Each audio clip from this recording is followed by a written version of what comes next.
Hello, this is Crystal Racing with the race review for the 2023 Australian Grand Prix.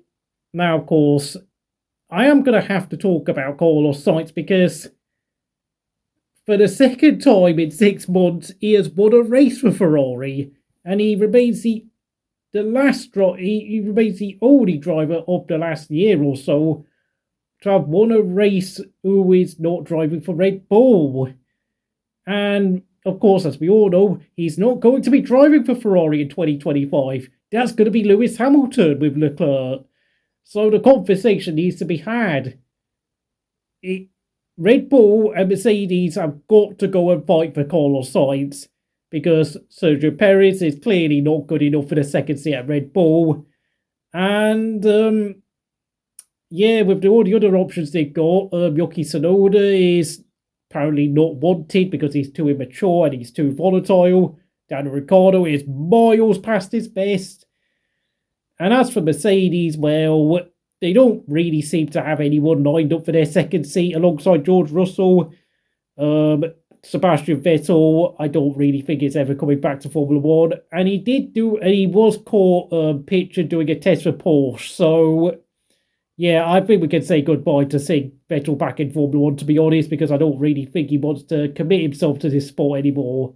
As for signing Fernando Alonso, well, after that incident with George Russell, I'm not entirely certain whether Mercedes would want to have a teammate lined up with Alonso and Russell, but of course, stranger things have happened. But it has to be said, though, if I was Red Bull, I would be moving heaven and earth to get Carlos Sainz. And if Max Verstappen really does want to leave Red Bull after this season or next season or whatever, Carlos Sainz, I think, could be a potentially good number one. I know that sounds weird, but he is improving. He's done a decent job against Charles Leclerc, despite, of course, Leclerc being the faster driver over one lap. And as for the rest of the field, I mean, of course, there's Lando Norris who finished third behind Leclerc. Piastri did a good job in his own race, finishing fourth. Perez finished fifth. Yes, I know the strategy was bad, but I'm sorry, Perez really did disappoint yet again, and to be honest, considering Max Verstappen retired, I would expect way more from Perez to step on these sort of races, and he totally failed. And who knows, really, I know it's been a fairly mundane F1 season so far, but if Max Verstappen broke down again next weekend, and it does become a common theme for Red Bull to start having mechanical failures this year, they've got a championship fight in their hands. I'm not entirely certain whether we're going to see a championship fight, but it could happen. It does seem to be that we are seeing a few more variables finally being thrown into this season. It's been a bit of a slow burner so far, 2024, but of course, as we know, Lance Stroll finished sixth, thanks to, of course, the penalty to Alonso. I've already expressed my feelings towards that. I don't really want to go through it again because I think the penalty was just so silly and stupid. It seemed to be more of a consequence of Russell's crash more than anything else. Seventh place, Yuki Tsunoda. Great job. Fantastic drive. Once again, completely obliterating Daniel Ricciardo. Although, of course, what will Yuki Tsunoda do after this season? I don't really know, but he is doing what he needs to do. I'll say that. Eighth place, Fernando Alonso. I've already said what I've said. Ninth and 10th, Nico Hulkenberg and Kevin Magnussen, both in the points. I think it's going to be Carlson's first double points finish in a very long time. Congratulations to them. Picking up the pieces in a weekend where Alfa Romeo don't know how to do a pit stop, Alpine have a garbage car, and Williams literally neglected to bring a spare car with them because, they're not really willing to throw the money and resources at Formula 1 in general. As for Alex Albon, he finished 11th place, validating Williams' decision to give Logan Sargent's car to him.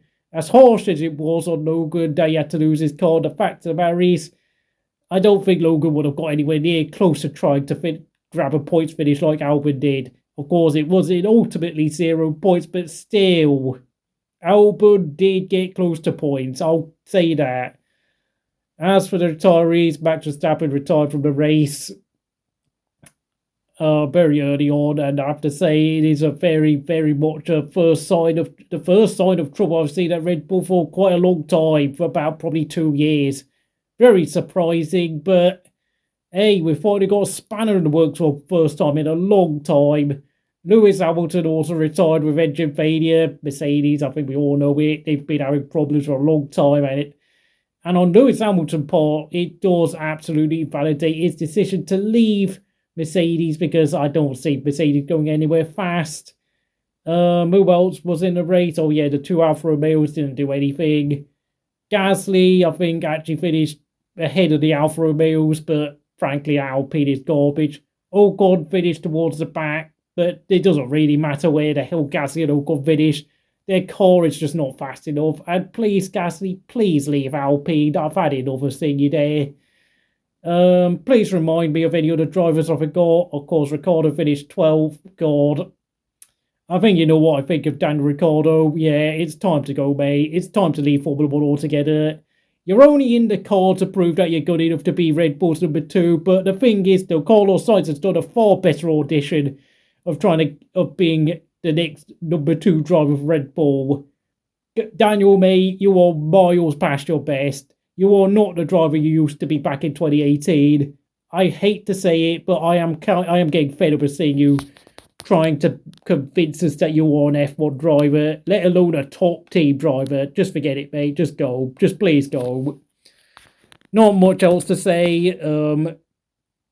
Verstappen, Hamilton, Russell. Don't know. Who else did I miss? Did I miss anyone else? Of course, yes, how can I forget? Logan Sargent did not race because of, Albon's crash. Can't really judge him. Feel sorry for the lad, but, Williams had to make a very difficult decision on Friday night, and they made a correct decision in my eyes. I hope Logan doesn't take it badly, but of course, with his performance over the past year, he's not really convinced Williams that he can get a big result when he need him to, so yeah, justified decision.